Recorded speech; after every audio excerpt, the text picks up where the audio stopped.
Today, we're going to be talking about accessibility and equity. This is part 2 in a 3-part series, creating accessible online spaces. Disability affects approximately 61 million, or nearly 1 in 4 people in the United States, and more than 1 billion people worldwide. People with disabilities navigate the world in a variety of ways that may be different than those without disabilities. This includes transportation, communication, and internet use, to name a few. In this presentation, we will be focusing on internet-based accessibility, including video conferencing and creating a website that is accessible to all, that follows the guidelines of the Americans with Disabilities Act.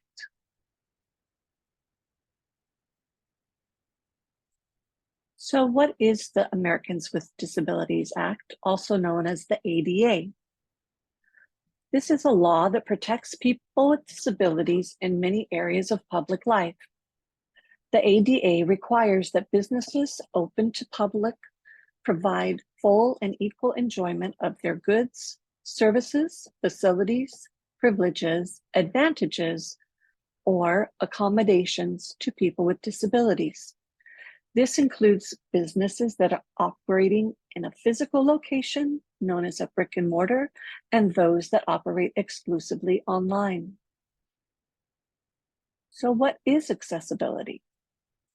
Accessible means a person with a disability is afforded the opportunity to acquire the same information, engage in the same interactions, and enjoy the same services as a person without a disability in an equally effective and equally integrated manner with substantially equivalent ease of use.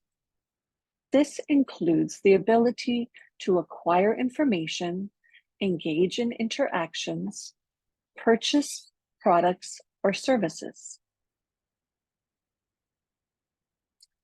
First, we're going to talk a little bit about website accessibility.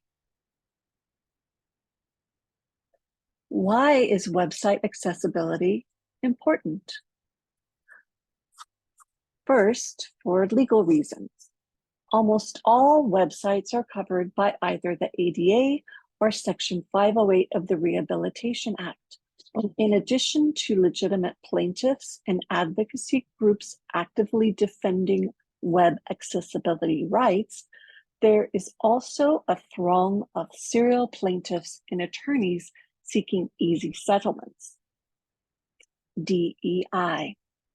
Diversity, equity, and inclusion includes the rights of people with disabilities to digital inclusion. Nothing has highlighted the value of digital access and the disparity of access better than the pandemic, when the world turned inward to the web for nearly everything. Opportunity. Not only are there 61 million people with a disability in the United States, but also consider the 71 million boomers who carry $548 billion in discretionary spending and who are also sharing similar challenges with vision, hearing, cognition, and fine motor skills. This information is taken from the resource at the end of the slide, number 4. Features to consider to create an accessible website. Headings. These allow people who are blind to use them to navigate and understand the layout. Alt text and images. Text alternatives, known as alt text, convey the purpose of an image, including pictures, illustrations, and charts. Video captions include accurate synchronized captions that identify any speakers in the video. Online forms. Labels, keyboard access, and clear instructions are important for forms to be accessible. More details about headings and subheadings. A heading is the text that describes the content that follows it. A page heading describes the overall page content, while subheadings describe content within sections and subsections of the page. Headings are used to provide organizational hierarchy. Headings are written concisely using keywords to ensure best search results. Web browsers, plugins, and assistive technologies use headings to provide in-page navigation. Make text meaningful. Link text. When you're using link text, describe the content of the link. Try not to link text such as "click here" for the history of cars. Instead, try "learn more about the history of cars." In this case, history of cars would be the text that you want to link. Alt text, provide the information or function of the image. If it is illustrating an action, then write what that action is. For example, press top button on left side to increase volume, if the graphic is showing a graphic of a button. Text size. Font should not be smaller than 9 points, equaling 12 pixels. The user should be able to zoom text to 200%, and you should avoid using fonts that are too stylized or difficult to read. Captions and subtitles. Captions are the audio information in text that is synchronized with the audio and visual content. Captions are called subtitles in some regions. This includes the words that are spoken, who is speaking, and important sounds like music, laughter, and other noises. Video captions are essential for people with disabilities and benefit everyone in a variety of situations. Voice recognition software can help create captions for some type of videos. Often, software is built into the video service, like YouTube, or in social media platforms such as Instagram. Automatically generated captions often need editing. Now we'll move on to best practices for video conferencing and presentation.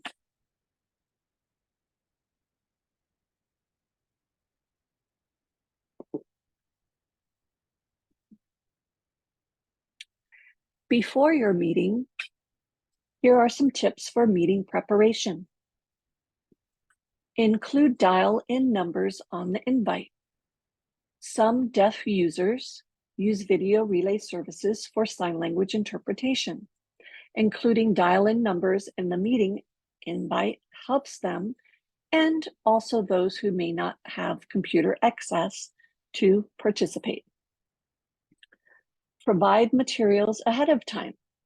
A person using assistive technology will be able to review the information prior to the meeting. Make a plan for chat. Assistive technology may not be able to process chat and the presenter's audio simultaneously. The two might overlap, making it difficult for the user to understand either. Assign a person who everyone privately messages, who will then read the chats and share URLs at an appropriate time. Live meetings. During the meeting, turn on captioning. Zoom, for example, allows for manual closed captioning and automatic closed captioning called live transcription.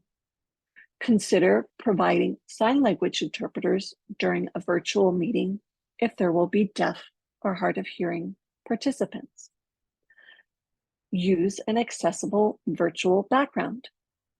Zoom recommends backgrounds with little to no motion, since they can affect people who have attention deficit disorder, motion sickness, dyslexia, epilepsy, or migraines, to name a few. A disruptive background can also be distracting to participants trying to follow along with a sign language interpreter or using captions. Mute participants upon entry. Those with visual impairments rely heavily on audio from screen readers. Excess noise should be minimized when possible. Neurodivergent users may also be sensitive to background noise. During the meeting, identify yourself before speaking. Encourage participants to identify themselves before speaking to accommodate individuals who may have a visual disability. Say it out loud. People using screen readers or using sign language interpreters may have difficulty viewing shared content. Describe content that is represented as imagery, mathematical figures, and graphs. Be specific about the information being referenced.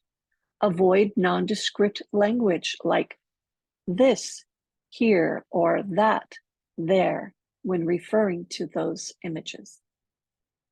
Avoid acronyms. Use complete words the first time and then acronyms following. Participants may not understand abbreviation. Post-meeting. Replay. Send the recording link to all participants. Include PowerPoint slides or other related graphics shown during the meeting.